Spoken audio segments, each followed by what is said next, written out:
Hop.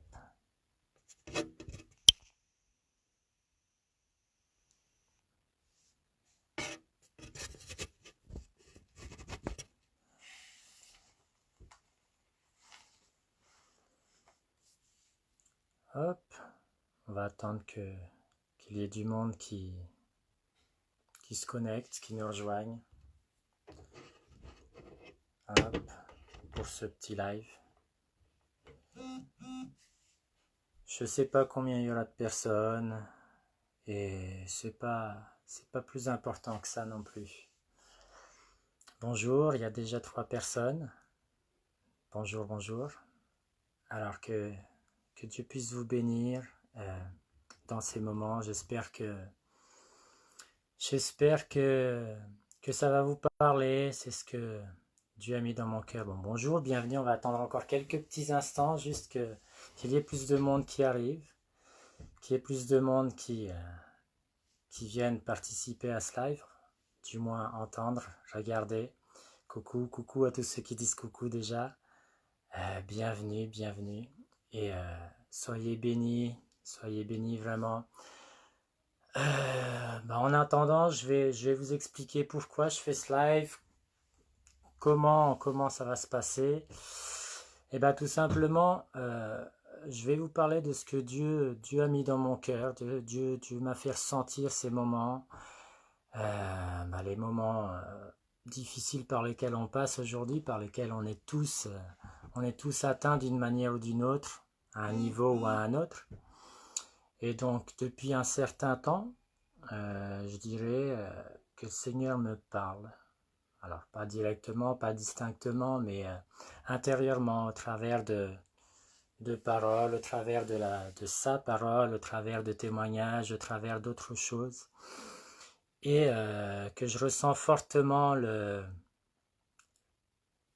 petit peu de désir, de besoin, que lui me fait ressentir le fait que je dois partager justement ce que je ressens pour ces moments de confinement.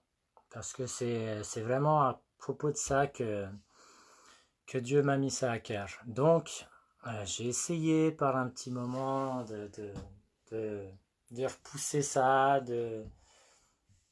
ou de ne pas le faire, tout simplement parce que je suis pas pasteur, je suis pas un prophète, je suis pas, on va dire grand chose, je suis même rien, tout simplement. Mais Dieu m'a parlé et m'a dit que ma valeur ne tient pas à ce que je suis aujourd'hui ou à ce qu'on voit de moi, elle tient de lui. Parce que sans lui, je suis rien, mais c'est par sa grâce qu'aujourd'hui, vous tous qui êtes ici en train de me regarder, moi-même, on peut louer, on peut le remercier, on est encore en bonne santé pour certains, ou du moins pour tous ceux au moins qui me regardent sont encore en vie, malgré les difficultés. Donc, rien que pour ça, on peut remercier Dieu. Alors, je ne sais pas si vous m'entendez bien, si vous pouvez me répondre en me disant oui, on t'entend bien ou pas trop bien, parle plus fort ou moins fort. Mais voilà, c'est pour ça que je voulais vous partager ces moments-là. Donc, avant toute chose, juste avant que j'attaque ce que j'ai au cœur, j'aimerais prier. Donc on va prier, je vais prier moi de mon côté, prier également pour moi, pour que Dieu m'aide à transmettre ce qu'il m'a mis à cœur, et vraiment que ce soit lui qui parle, pas moi. Parce que comme j'ai dit, je suis rien du tout et je veux juste me laisser utiliser par lui. D'accord? Donc on va prier. Seigneur mon Dieu, merci Seigneur parce que tu es celui qui a fait toutes choses. Tu es celui qui a créé le ciel et la terre, qui m'a créé aussi. Tu es celui qui fait des choses extraordinaires. Tu es celui qui nous touche. Tu es celui qui nous aide, celui qui nous bénit, celui qui nous guérit également, Seigneur Jésus. Et tu as permis, Seigneur, ces moments de confinement. Tu as permis ces moments difficiles, Seigneur, pour qu'on puisse s'approcher davantage de toi. Père Saint, j'aimerais que tu prennes tous ces moments, Seigneur, parce que sans toi, je ne peux rien. Et je ne viens pas, Seigneur, sinon par ta grâce, Et je voudrais que ton onction puisse, au travers de moi, toucher tous ceux qui m'écoutent, Seigneur. Que tu puisses, Seigneur, opérer des prodiges, des miracles. Seigneur, il n'y a pas de frontières, Seigneur, il n'y a pas de frontières ni pour être touché, ni pour être parlé, ni pour être repris, Seigneur, ni pour être guéri, Seigneur, parce que tu es celui qui a fait toutes choses, Seigneur, en restant à ta place, Seigneur, en restant le Dieu que tu es même descendu sur terre, tu as fait tellement de belles choses, Seigneur. Et véritablement que ton Saint-Esprit puisse diriger toutes choses au nom saint de Jésus-Christ. Amen. Alléluia. Bon. J'ai déjà les larmes aux yeux. Bon. Ce que je voulais dire déjà, justement, pour vous dire que je suis un homme. Oui, un homme, mais qui a des larmes déjà. Et oui, un homme, souvent ça dit que c'est fort, ou alors il fait penser qu'il est fort, qu'il en toute chose. Enfin voilà, vous connaissez le dicton de l'homme. Non. Aujourd'hui, je vais vous montrer, enfin j'espère pas trop pleurer non plus, enfin j'espère pas du tout, enfin vous me comprenez, mais vous allez voir que de toute façon un homme, ça c'est failles, ça c'est faiblesse, ça reste souple, ça peut être fléchi, ça peut fléchir on va dire, et donc c'est bien aussi, c'est le bon côté de l'homme. Quand je dis de l'homme maintenant, c'est l'homme et la femme, c'est qu'on peut être malléable, on peut être travaillé, et c'est ce que Dieu veut faire avec nous. Donc voilà. Donc moi n'étant rien, n'étant pas pasteur, n'étant rien du tout, avant toute chose, je suis serviteur du Très-Haut. Et voilà pourquoi je suis là aujourd'hui, parce que Dieu me parle tantôt d'une façon, tantôt d'une autre, comme dit la parole de Dieu, et il me dirige dans ces moments-là. Donc, maintenant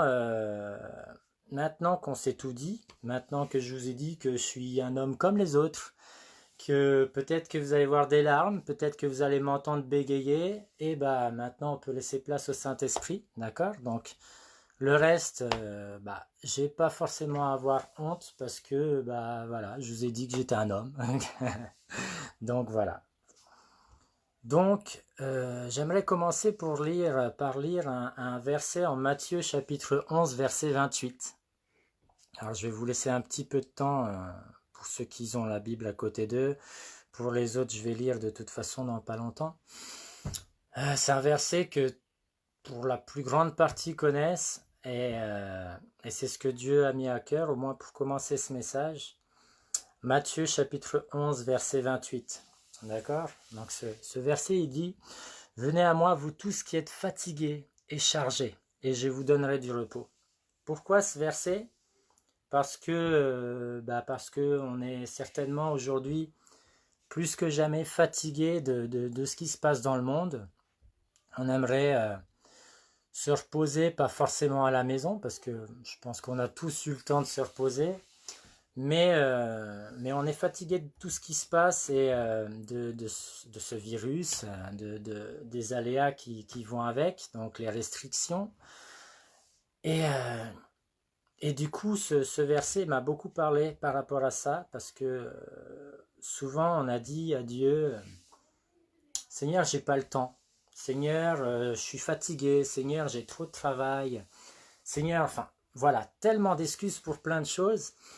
Et Dieu a fait en sorte, a permis que ce virus, Dieu n'a pas envoyé ce virus, bien sûr, Dieu ne veut pas le mal du monde, mais Dieu a permis que cela arrive pour qu'on ait du temps pour lui. On ait du temps pour faire toutes les choses auxquelles on a dit, j'ai pas le temps. Je peux pas, j'ai trop de travail, je suis épuisé, etc. etc.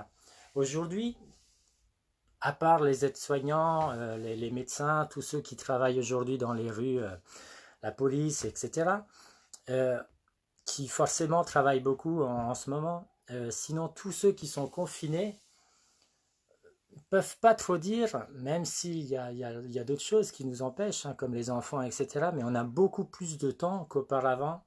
Et on ne peut plus avoir cette excuse, entre guillemets, de dire « j'ai pas le temps, je peux pas ».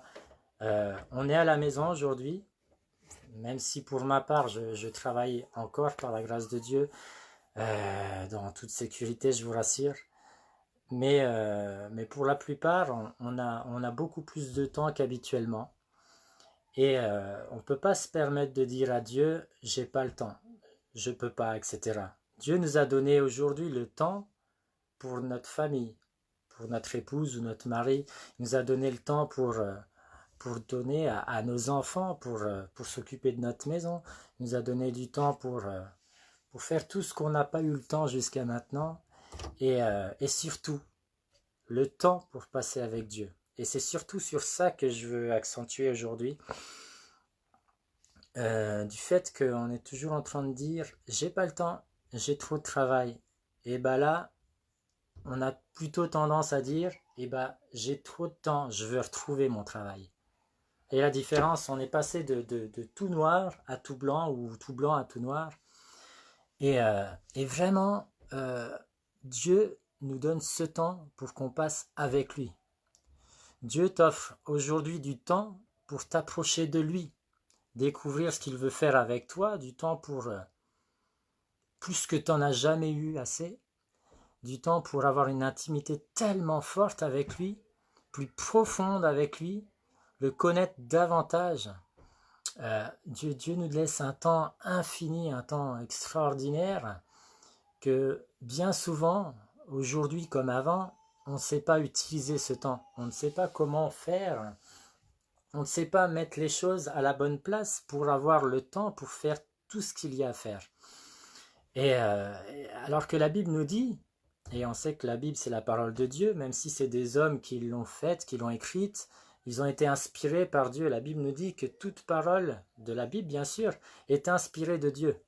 Et donc, quand il dit qu'on a un temps pour tout, c'est qu'on a réellement un temps pour tout, sauf qu'on a un manque d'organisation, ou alors on met plus de temps pour quelque chose qui aurait dû prendre moins de temps, et vice-versa. Et là, Dieu nous donne l'opportunité de passer plus de temps avec lui.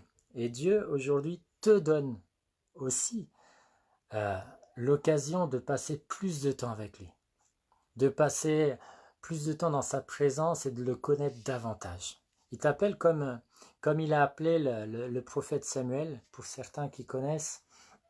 Le prophète Samuel, il a été remis par sa mère au prophète Élie, et pourtant, ça a été des moments difficiles, parce que à ce moment-là, son maître n'entendait plus parler de Dieu. Dieu ne lui parlait plus depuis quelques années, et quand il a été appelé par Dieu, il ne reconnaissait pas la voix de Dieu parce qu'il n'avait aucune expérience avec Dieu. Donc, la Bible, vous pourrez lire après en Samuel, tout simplement, je n'ai pas noté les versets, mais ça raconte son histoire. Au départ, il a été appelé pendant la nuit par Dieu, et il ne reconnaissait pas la voix. Donc il a été voir son maître et il lui a dit « Tu m'as appelé ?» Il a dit « Non, retourne te coucher. » Et je ne vais pas me rallonger là-dessus. Par 3 fois, c'est arrivé. Et la 3e fois, il a dit « Maintenant, retourne te coucher parce que c'est Dieu qui veut te parler. » Et donc, quand Dieu l'a appelé la 4e fois, il lui a dit « Samuel, Samuel. » Et Samuel a répondu « Parle que ton serviteur écoute. » Et c'est exactement ça que Dieu veut faire. Dieu veut te parler. Alors comme je disais tout à l'heure, il parle tantôt d'une façon, tantôt d'une autre, rarement directement, audiblement, mais ça arrive. Mais dans notre cœur, au travers de sa parole, au travers de prédicateurs, au travers de tellement de personnes, il veut nous parler, il veut agir à l'intérieur de nous, il veut qu'on ait une intimité plus profonde avec lui. Alors, pourquoi je vous dis tout ça? Alors que peut-être que tu te dis mais je suis personne qui... Pourquoi Dieu me parlerait à moi alors que je suis petit, je suis rien, je suis... voilà. Écoute, tu as été créé par Dieu. Imagine que tu prends tout ce que tu as, tout ton plaisir, toute ta volonté, toute ta connaissance pour créer quelque chose, pour fabriquer quelque chose. Bon, imaginons, bien sûr, on est loin pour la plupart de pouvoir fabriquer un robot ou quelque chose comme ça, mais si on met tout ce qu'on a pour la fabrication d'un robot, et que finalement il est exactement comme on voulait le créer, bien sûr avec des défauts et beaucoup de qualités. Oui, vous avez beaucoup de qualités. Euh, on aime ce robot, on veut prendre soin de ce robot, etc. Même si ce robot se sent un moins que rien, il est quand même aimé de son maître, de celui qui l'a fabriqué, parce qu'il a mis tout son cœur à l'ouvrage. Et Dieu a fait pareil avec toi, il a fait pareil avec moi. Donc Dieu, malgré que tu n'es personne aux yeux de l'homme, peut-être à tes propres yeux, eh ben, quand on regarde tous les hommes de la Bible, eux non plus n'étaient personne. Sincèrement, quand on regarde Moïse, même il a grandi dans un palais, au départ, il n'est qu'un serviteur. Il n'est qu'un esclave même. C'est pas qu'un serviteur, c'est un esclave. Il est né esclave. Quand on regarde d'autres personnes encore qui sont comme David, comme Gédéon, c'est les plus petits de leur famille. Ils sont d'une famille de 7 enfants, la famille la plus petite de tout le peuple d'Israël, et le plus jeune, celui qu'on mettait de côté, celui qu'on oubliait, celui tout simplement le plus faible. Et pourtant, c'est de ces hommes-là, ceux qui se sentaient rien, ceux qui n'étaient rien, à leurs propres yeux et certainement aux yeux des autres, que Dieu a utilisé, que Dieu a fait des choses. Et de la même façon, comme il a fait des choses extraordinaires avec Moïse, toutes les 10 plaies d'Égypte, comme il a fait ouvrir la mer, comme il a fait tomber du pain du ciel, le manna, comme il a fait des choses extraordinaires encore avec plein d'autres prophètes, avec plein d'autres serviteurs de Dieu. Quand on parle de Samson alors, je ne le prends pas souvent en exemple parce qu'il a tué des milliers de personnes à main nue, mais surtout la force qu'il avait en lui venait de Dieu. De lui-même, un homme ne peut pas faire cela, mais c'est la puissance de Dieu qui est descendue sur lui qui lui a permis cela. Il a fait tellement de choses extraordinaires, d'autres beaucoup encore. De la même façon, comme tu n'es rien, comme Samson n'était rien, comme Moïse n'était rien, comme Élie n'était rien, comme Samuel que je viens de parler n'était rien, ils ont opéré des choses extraordinaires. De la même façon, Dieu veut t'utiliser, toi qui n'es rien. Parce que tu n'es rien aux yeux de l'homme, mais à ses yeux et entre ses mains, tu peux faire des choses extraordinaires. Donc, juste, pourquoi je vous parle de cela? Pourquoi je me permets de vous parler de cela? Parce que pour certains, vous savez que j'ai ouvert mon entreprise il y a maintenant un peu plus d'1 an. Ça fera bientôt 1 an et demi. Avec des hauts et des bas, bien entendu, c'est une entreprise toute jeune et même si j'ai de l'expérience dans le bâtiment, en tant que patron, c'est tellement différent. Avant d'ouvrir l'entreprise, j'ai passé à peu près 1 an, à quelque chose près, à la maison, donc sans travail parce que du coup l'entreprise où j'étais a fermé. Elle a fermé par plein de difficultés qui se passaient. Et donc, je suis resté sans emploi et presque en même temps, on a eu des difficultés dans l'église où on était parce qu'il y a eu des choses qui sont arrivées et voilà, ça a été difficile spirituellement et professionnellement. Mais Dieu a permis ce moment-là que je passe à la maison. Bien sûr, c'était pas exactement comme maintenant. J'avais le droit de sortir, je pouvais aller où je veux, faire ce que je voulais.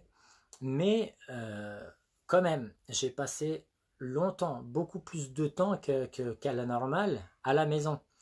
Et donc, dans ces moments-là, alors que depuis des années, j'allais à l'église, depuis des années, j'étais au service de Dieu, je faisais plein de choses à l'église, et du fait de passer par ces moments de difficulté à la maison, j'ai pu me rapprocher davantage de Dieu.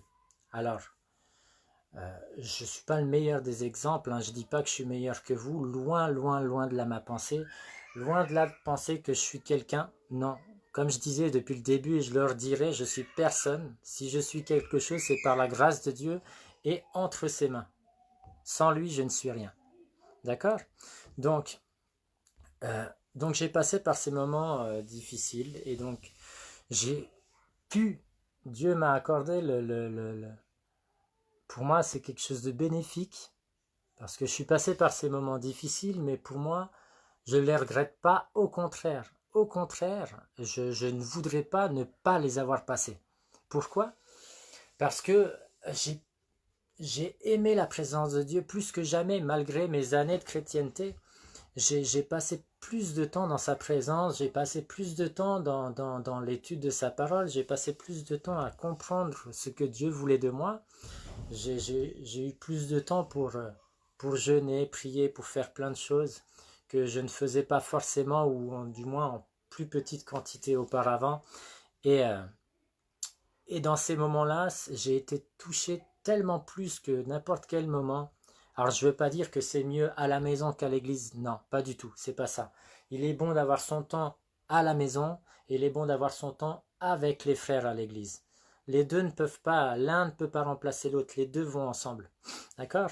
Mais c'est notre intimité avec Dieu qui va faire ce qu'on est, ou qui va faire en sorte que Dieu va nous utiliser davantage, d'accord? Donc, c'est pour ça que je venais vous parler de l'entreprise, parce que c'est dans ces moments-là que j'ai appris à connaître encore plus Dieu. Je le connaissais, mais pas dans ce sens-là, pas autant du moins. J'étais pas aussi proche de Dieu que je le suis maintenant, que je l'ai été à ce moment-là.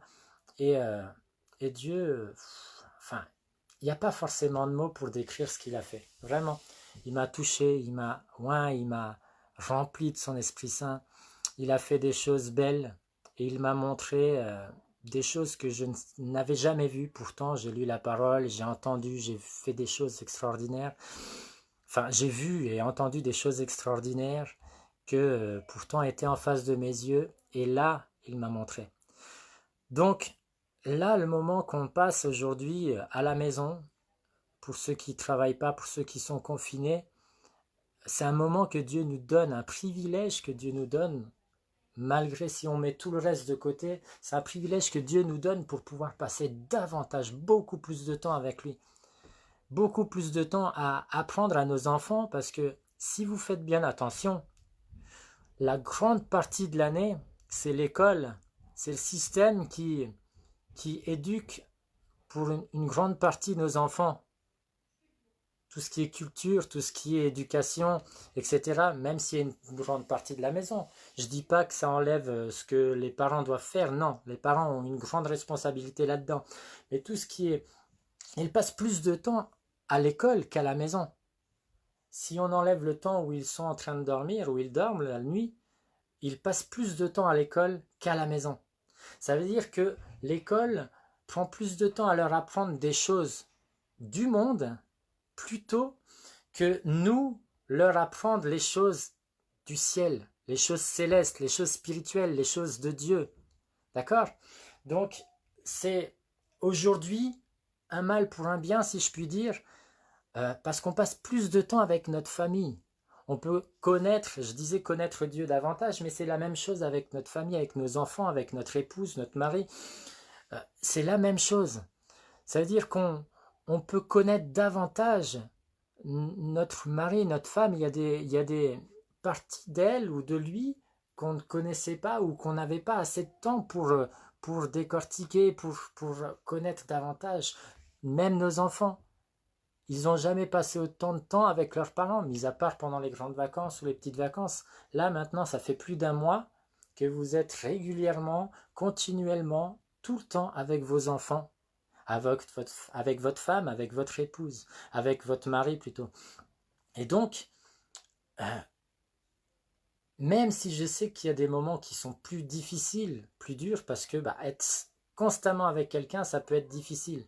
Mais c'est aussi à ce moment-là qu'on peut apprendre à ce qu'on doit dire ou ce qu'on ne doit pas dire, ce qu'on doit faire, ce qu'on ne doit pas faire. Donc, là, on a du temps pour apprendre à nos enfants, de la part de Dieu, leur apprendre à prier mieux, leur apprendre à louer Dieu, leur apprendre à se rapprocher de Dieu. Qu'est-ce que l'Esprit, qu'est-ce que Dieu, qu'est-ce que Jésus?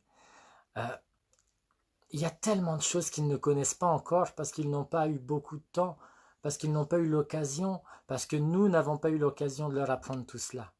Donc il y a ça, et il y a notre côté avec Dieu. Et c'est surtout celui-là que je veux accentuer aujourd'hui. Je me répète encore, mais c'est vraiment ça que Dieu a mis dans mon cœur. On a tellement de temps maintenant, et c'est maintenant que Dieu veut faire quelque chose. Si Dieu a ramené ça vers nous, c'est parce qu'il veut réformer nos pensées. savez, il veut réformer nos pensées, nos attitudes, il veut réformer nos traditions, parce que souvent on s'accroche à des choses qui n'ont pas lieu, parce que nos parents, nos arrière-parents, nos arrière-grands-parents, etc., parce que les grands pasteurs d'autrefois, etc., dans leur connaissance, et bien sûr, en, en faisant ce qui était meilleur à leurs yeux, parfois nous ont appris des choses qui nous ont ralenti, freiné, et ils ont fait bien leur travail, ils ont bien fait leur travail. Mais Dieu aujourd'hui veut faire quelque chose de totalement différent. Il veut nous rebooster, il veut nous prendre, nous briser, nous remodeler. Il veut faire quelque chose d'extraordinaire avec nous. Et j'accentue ce mot extraordinaire. Parce que extraordinaire, ça veut dire au-dessus de l'ordinaire. Est-ce que tu t'es déjà arrêté pour comprendre ce mot? Extraordinaire, ça ne veut pas dire quelque chose... C'est au-dessus de l'ordinaire. Donc nous sommes ordinaires et Dieu veut faire avec quelque chose d'ordinaire, quelque chose d'extraordinaire, quelque chose d'au-dessus de l'ordinaire. Souvent on veut essayer de prendre des exemples des gens de la télé, de la télé-réalité ou alors de tout ce qui passe dans les magazines, des footballeurs ou des stars, etc. Mais est-ce que c'est cette image-là que Dieu nous demande de prendre? Est-ce que c'est cette image-là que Dieu nous demande de prendre? La parole de Dieu nous dit que sa parole est le miroir de ce qu'on doit être. Donc la Bible est comme une notice pour qu'on sache, pour qu'on fasse ce qu'on doit faire, pour qu'on sache ce qu'on doit faire, ce qu'on doit être. Jésus dit, prenez exemple de moi qui suis humble et doux de cœur. Humble et doux, ça ne veut pas dire de se laisser faire. Si vous regardez bien dans la Bible, Jésus était humble et doux, mais il ne se laissait pas faire. Ça ne veut pas dire non plus à l'inverse qu'on doit jamais se laisser faire. Non, il faut savoir au bon moment se rabaisser parce qu'on doit voir l'autre supérieur à nous-mêmes, dit la parole de Dieu. Mais on doit aussi savoir à un moment donné dire stop, non, là ça ne va pas. Dieu nous demande cela. Dieu veut qu'on fasse cela. Soyez bénis mes frères.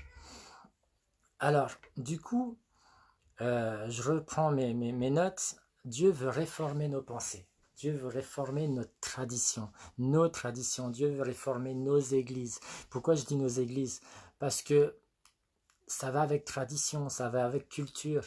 On reste dans des murs, ou on reste dans un carré, alors que Dieu ne nous a pas donné de carré, ne nous a pas donné de limites. Dieu a dit, allez de par le monde, prêcher l'évangile. Dieu a dit de faire tout ce qui venait à notre main, comme pour le Seigneur, même notre travail professionnel, même ce que les autres nous demandent de faire, ce qui n'est pas forcément agréable, on doit le faire comme pour le Seigneur. Tout ce que l'on fait, on doit le faire comme pour le Seigneur. Imaginez, vous allez, bon, pour ma part, je suis en plein dedans, changer la couche de votre fille. Enfin, je ne vous décris pas ce qu'elle en est, mais le faire comme pour le Seigneur. Donc on ne va pas bâcler, faire vite, non, le faire bien, correctement. Alors j'ai pris un exemple vraiment au maximum, mais c'est pour toutes les choses de la vie. Si on fait les choses de la vie comme ça, quand on conduit, quand on est dans les bouchons, on doit rester dans le bouchon, c'est difficile de rester calme, c'est difficile de ne pas s'emporter, etc. Mais on doit rester là, on doit agir comme le Seigneur agirait. D'accord? Et donc Dieu veut réformer, Dieu veut changer, Dieu veut transformer le système même, le monde entier, le gouvernement. Pourquoi je dis ça? On le voit aujourd'hui? Non, on ne le voit pas aujourd'hui. Ce qui se passe dans le monde aujourd'hui, le monde est tête en bas, les pieds en l'air, comme on dit. Le monde est perdu, le monde ne sait pas quoi faire. Dieu a permis cela justement pour qu'on revienne à la source. Qu'est-ce que la source? Qu'est-ce que la source? C'est le Seigneur. C'est lui, c'est sa parole, c'est sa présence. Plus on est proche de Dieu, plus on apprend à le connaître, plus on aime Dieu. Et quand on aime quelqu'un, on a nos failles, bien sûr, parfois on le blesse, mais pour la plupart du temps, ou du moins ce qu'on a le plus à cœur, c'est leur faire du bien, c'est leur plaire. On est d'accord? On est tous d'accord là-dessus. On a des enfants, on les aime. Ce qu'on veut faire, c'est leur faire plaisir. On a une femme, on a un mari, ce qu'on veut faire, c'est leur faire plaisir. Il y a des moments où on va y arriver, d'autres moments où on ne va pas y arriver, on va regretter nos actes. Mais notre désir le plus profond, c'est de leur plaire, c'est de leur faire plaisir. C'est qu'ils aiment nos actes, nos actions. D'accord? Donc, c'est pareil pour Dieu. On aime Dieu. Est-ce qu'on aime Dieu? Est-ce que vous aimez Dieu? Vous l'aimez vraiment? Alors, ce que vous devez avoir à cœur, c'est de lui plaire, de faire sa volonté, de faire des choses qui lui plaisent.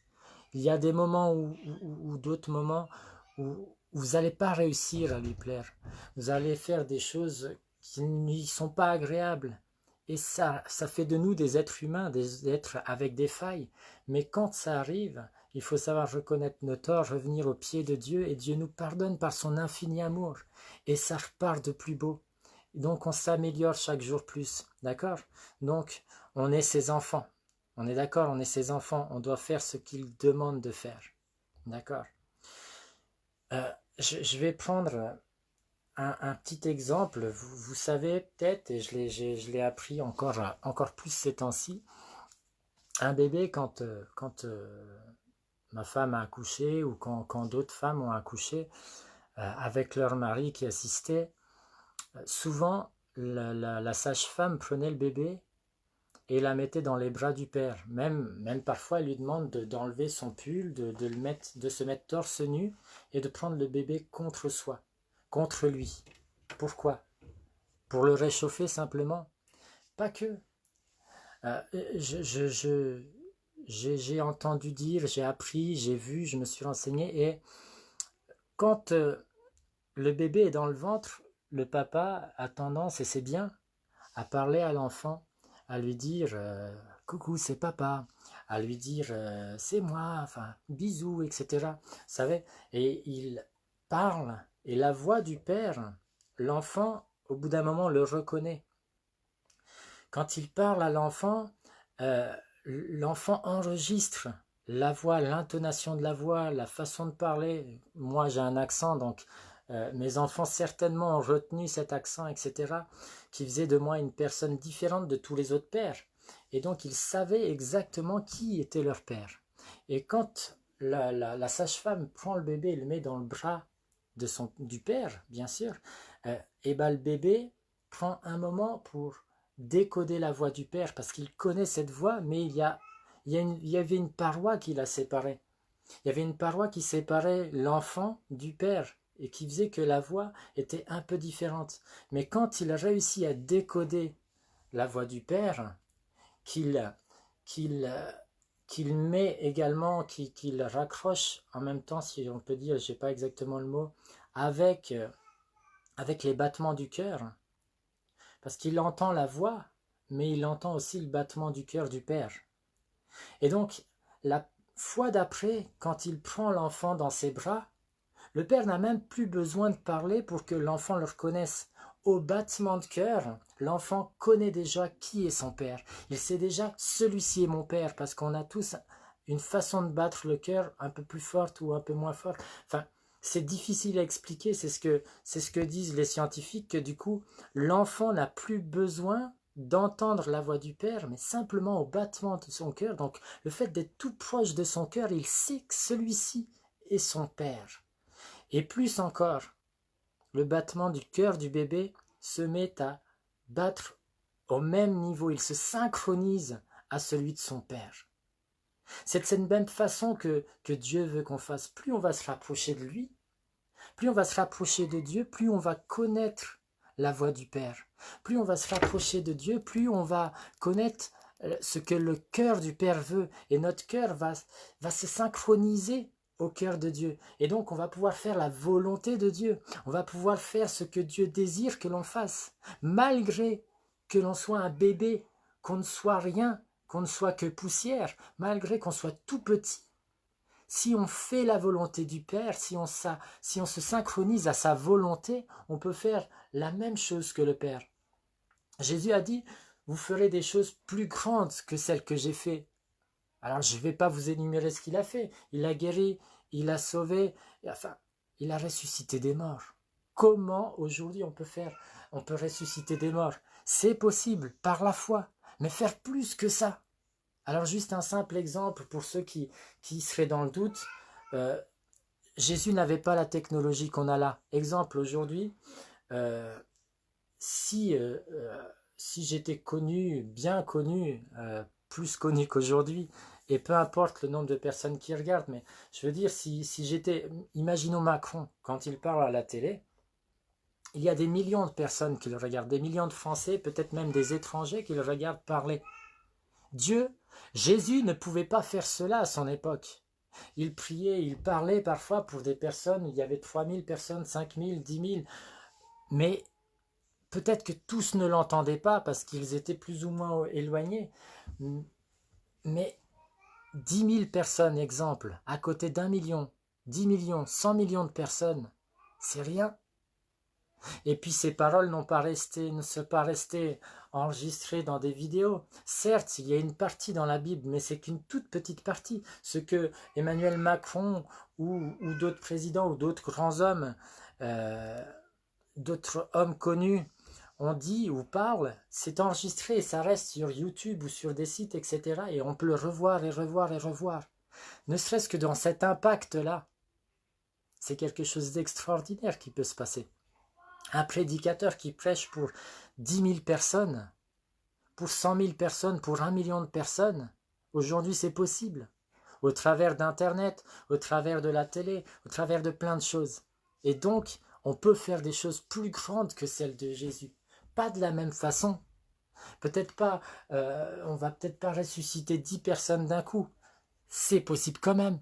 Mais d'une toute autre façon, on peut faire des choses plus grandes. Mais pour cela, il faut se laisser utiliser par Dieu. Comment se laisser utiliser par Dieu? En connaissant Dieu, en ayant les outils. Parce qu'on ne peut pas arriver dans un travail, imaginons, moi je travaille dans le bâtiment, mais dans la peinture, en plomberie ou en électricité, je connais pas grand-chose. Si aujourd'hui j'accepte un chantier et je vais faire un bâtiment entier en plomberie, je vous prie de ne jamais habiter dans ce bâtiment, sincèrement. Parce que je ne pense pas que ça soit quelque chose de très correct et enfin, je vous le déconseille tout simplement.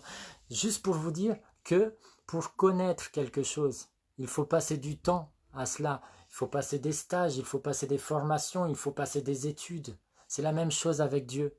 Il faut passer du temps. On a des étapes à passer. On a des études à faire dans sa parole, dans sa présence, au travers de l'Esprit Saint. Et c'est du temps. Du temps, du temps. Et aujourd'hui, on a plus de temps qu'on n'en a jamais espéré. Papa, Seigneur, j'ai pas le temps. Seigneur, je voudrais bien, mais aujourd'hui, Dieu te donne le temps. Dieu te donne tellement de temps pour t'occuper de ta famille, mais pour passer du temps avec lui, pour savoir, pour connaître sa volonté, pour savoir ce qu'il veut faire de toi.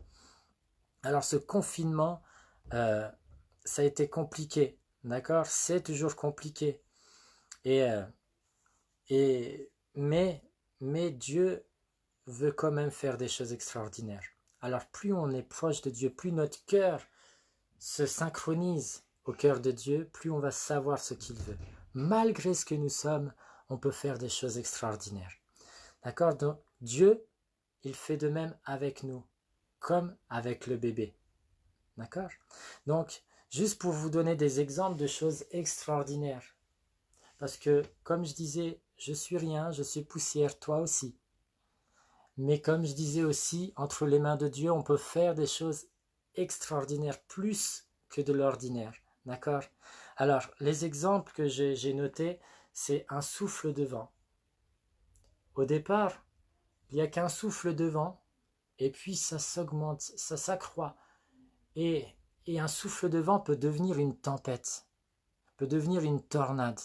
De même que une goutte de pluie, quelques gouttes de pluie et puis plus de gouttes, mais même petites gouttes, peuvent se transformer en inondations, peuvent provoquer des inondations. Pourtant, au départ, c'est une petite goutte. Au départ, c'est un petit vent.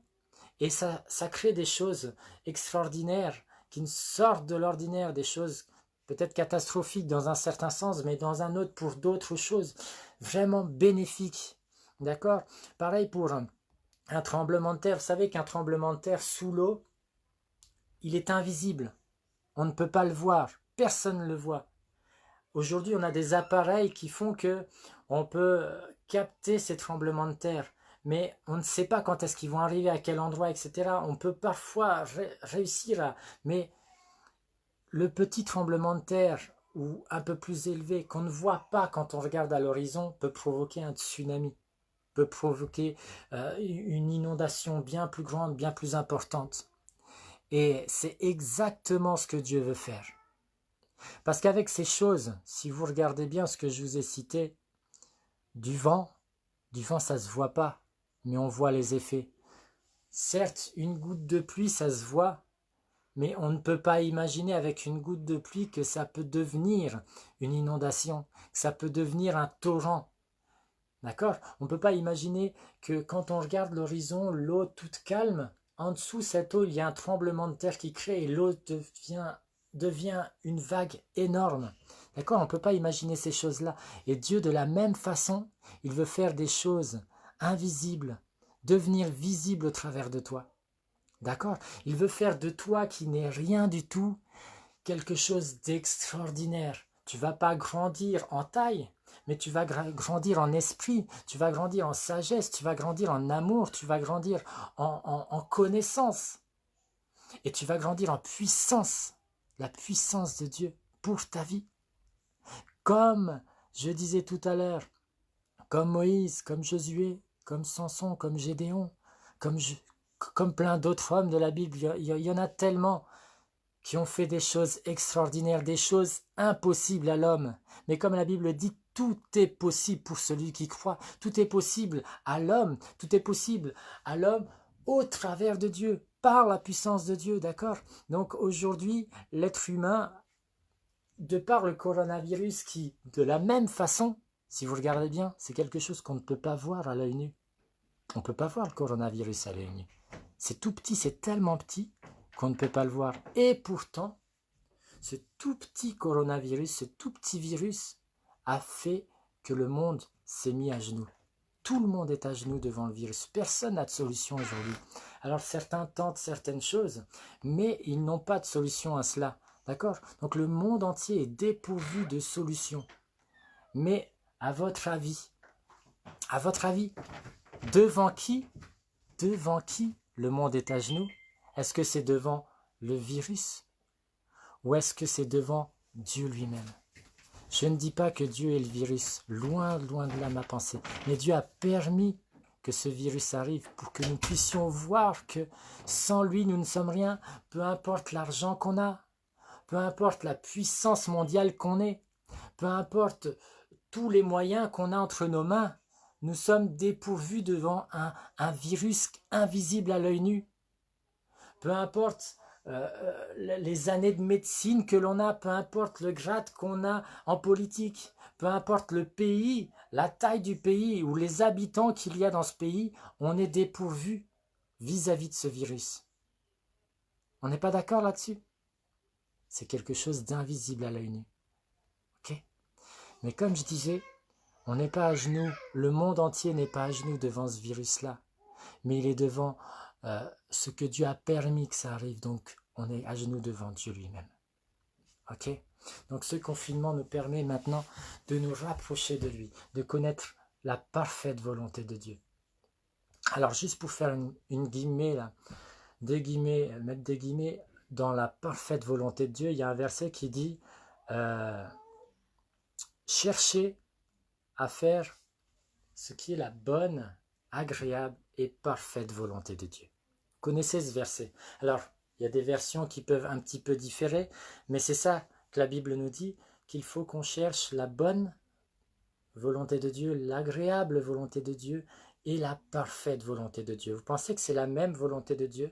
Vous pensez que la bonne volonté de Dieu est au même niveau que l'agréable volonté de Dieu ou que la parfaite volonté de Dieu? Non, c'est trois niveaux différents. Je peux vous donner un exemple, et le meilleur des exemples se trouve dans la Bible. Forcément, j'allais vous parler de ça. Et le meilleur des exemples, c'est également Jésus. L'exemple que je voulais vous passer, c'est à 12 ans, savez qu'à 12 ans, Jésus avait été à une fête à Jérusalem avec ses parents, une fête importante. Et quand ils sont repartis, parce qu'ils avaient une grande famille, hein, et plusieurs familles étaient ensemble et repartaient dans leur pays, du coup. Et Jésus était resté au temple. Ils ont eu peur, ils sont revenus. Et quand ils ont vu où était Jésus, euh, Jésus était en train en quelque sorte, de prêcher, d'éduquer, si on peut dire ça comme ça, ceux qui étaient censés apprendre la parole de Dieu, enseigner la parole de Dieu aux autres. Ils étaient tellement dans l'étonnement de voir la connaissance que Jésus, qui avait 12 ans, avait. Il était là dans le temple en train d'enseigner les sages, en train d'enseigner les prophètes, ou plutôt les professeurs de la loi, les docteurs de loi. Jésus a 12 ans. Et qu'est-ce qu'a dit Jésus quand ses parents lui ont dit « Mais où étais-tu? On te cherchait partout. » Jésus a dit « Je faisais la volonté de mon Père. » Et je rajouterai à cela « Je faisais la bonne volonté de son Père. » Il faisait la bonne volonté de son Père. Donc il faisait la bonne volonté. Est-ce que c'était bon? Bien sûr. Il enseignait les autres. C'était la bonne volonté de son Père. Pourquoi on passe par cette phase de sa vie qui ne dure que quelques phrases? Parce que c'est quelque chose qu'il fallait qu'il soit écrit pour nous impacter à nous. Non pas, on ne peut pas revenir en arrière et faire ce qu'il faisait à 12 ans, non. Mais on peut le faire aujourd'hui, parce que nous ne sommes pas Jésus. Même si Jésus est descendu en tant qu'homme, il avait les mêmes faiblesses que nous, dit la parole de Dieu, sauf qu'il n'a pas péché. Il est né de l'Esprit Saint, donc il est né saint. Il n'a jamais péché. Il a grandi dans la parole de Dieu, il a grandi dans la connaissance de Dieu. Et à 12 ans, il était tellement déjà sage en lui qu'il pouvait enseigner les docteurs de loi. Et c'était la bonne volonté de Dieu. Plus tard, quand son ministère commence, on peut voir qu'il commence à enseigner, il commence à plus qu'à 12 ans encore, hein, bien plus.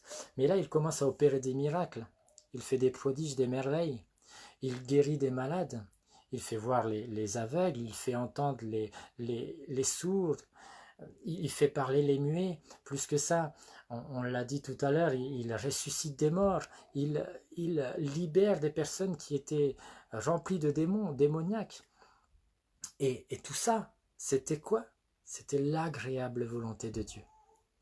Est-ce que c'était la parfaite volonté de Dieu? Oui, en quelque sorte.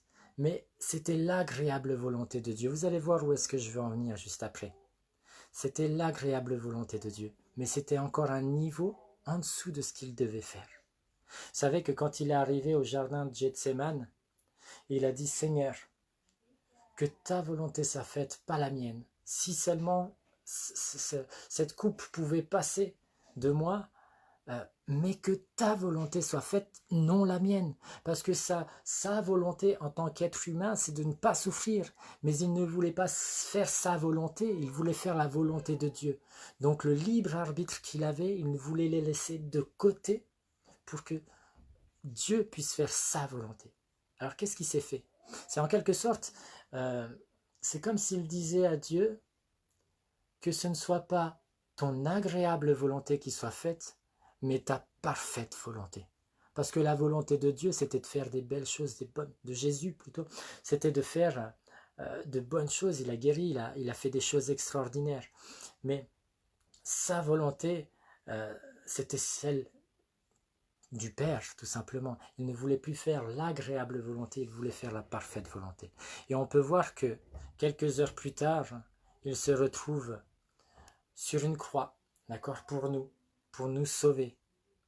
D'accord? Il a souffert le martyre, il a souffert les coups de fouet, les baffes, les coups de poing, il a souffert la couronne d'épines, il a souffert des crachats, il a souffert d'être délaissé, même par son peuple.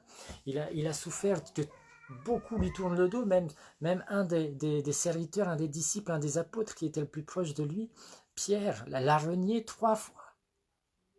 Mais malgré cela, il a été jusqu'au bout. Pourquoi faire? Pour qu'à la fin, il puisse donner sa vie. Et qu'est-ce qu'il a dit sur la croix?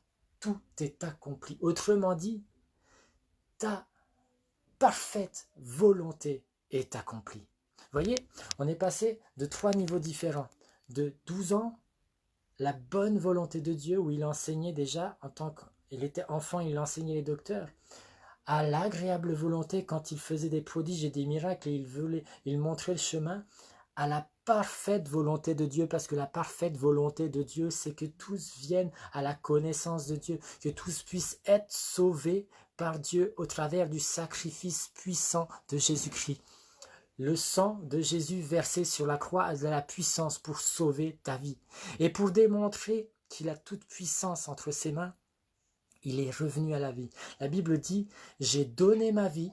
Donc Jésus lui-même a dit, j'ai donné ma vie et j'ai repris ma vie. Parce que la mort n'a aucune puissance, n'a aucun pouvoir en Jésus, n'a aucun pouvoir sur Jésus.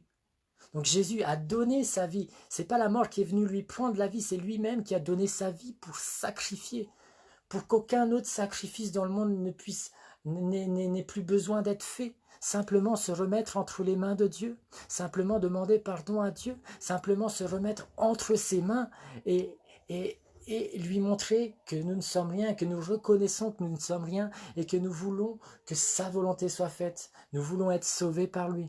Au travers de son sacrifice, il a pris tous nos péchés, il a pris toutes nos mauvaises voies, il a pris toutes nos maladies, toutes nos meurtrissures, dit la Bible. Pourquoi? Pour que nous puissions être guéris, délivrés, libérés et surtout et par-dessus tout, sauvés, lavés de nos péchés pour avoir accès au ciel. Comprenez? Pour la plupart, vous savez cela. Pour ceux qui nous regardent, une partie de ceux qui nous regardent savent cela et ont déjà appris cela, mais c'est important de leur dire, et pour ceux qui ne le savent pas, Jésus est descendu de son trône là-haut, au travers de l'Esprit Saint. Il s'est fait chair, il a laissé sa gloire pour descendre sur terre, parce que l'homme n'avait plus d'occasion de se racheter du péché. Le sang d'un animal n'a jamais suffi pour racheter le péché. Ça suffisait pour un temps. Mais la valeur du sang d'un animal n'a pas autant de valeur que le sang d'un homme. Et le sang d'un homme ne pouvait pas suffire non plus pour laver le péché de tous les êtres humains. Il fallait un homme saint. Et un homme saint, ça n'existe pas. Du moins, ça n'existe pas. Parce que de par Adam et Ève, nous sommes nés pécheurs, la Bible dit. Mais le seul qui est né, non pas d'un homme, mais du Saint-Esprit, et dans Saint-Esprit il y a saint, c'est Jésus. Il est venu en tant qu'être humain, donc il est né dans une femme. L'Esprit Saint est venu pour qu'il soit en partie homme, donc au travers de cette femme, mais en partie Dieu au travers de l'Esprit Saint. Mais il avait ce libre arbitre, il était un homme, donc avec les faiblesses d'un homme, mais il avait une volonté qui venait du Père, qui était d'abord bonne, ensuite agréable et parfaite, même si dans la totalité, elle est parfaite, la vie de Jésus. Il avait un but, il devait mourir pour nous, pour que, à travers du sang de ce saint homme, le seul qui est un saint homme, Jésus-Christ, au travers de son sang, il puisse racheter le péché du monde entier.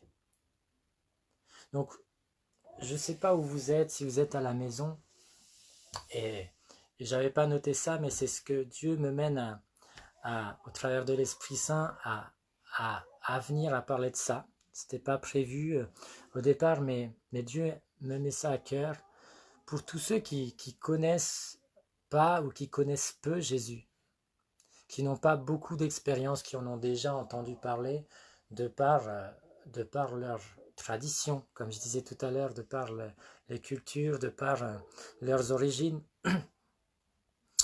ou pour ceux qui ne connaissent pas du tout parce qu'ils sont d'une autre religion, etc. Je ne vous parle pas de religion. Jésus est dans toute la parole de Dieu, il n'y a écrit nulle part dans la Bible, et il n'y a aucun moment, à aucun endroit, il parle de religion. Il parle de religieux, mais pas de religion. Pourquoi? Parce qu'il y a des hommes qui s'accrochent à une certaine chose qui ne les mènent pas au bon endroit. ils s'enferment dans une bulle ou dans un carré, dans un cube, et qui les empêche de voir plus loin, voir ce que Dieu veut. D'accord? Et moi, ce que je vous parle, c'est de Jésus. Jésus qui est le chemin, la vérité et la vie. Nul ne passe, nul ne va au Père, sinon par Jésus, sinon par lui-même. Donc il n'y a rien qui peut nous emmener au ciel, aucune religion. Et quand je dis religion, je parle de la religion juive, je parle du bouddhisme, je parle de l'islam, je parle des chrétiens, qu'ils soient catholiques, qu'ils soient protestants, qu'ils soient évangéliques, qu'ils soient adventistes, et j'en passe, j'en passe, j'en passe, il y a tellement de religions. Il n'y a aucune religion qui mène à Dieu. Ça peut te montrer un certain chemin pour que tu t'approches de lui, mais ça ne te lave pas de ton péché, ça ne te donne pas accès au ciel. Ce qui te donne accès au ciel, ce qui te lave du péché que tu as, c'est le sang de Jésus. C'est le sang de Jésus qui te purifie de ton péché. Et c'est Jésus lui-même qui te donne ensuite accès vers Dieu. D'accord?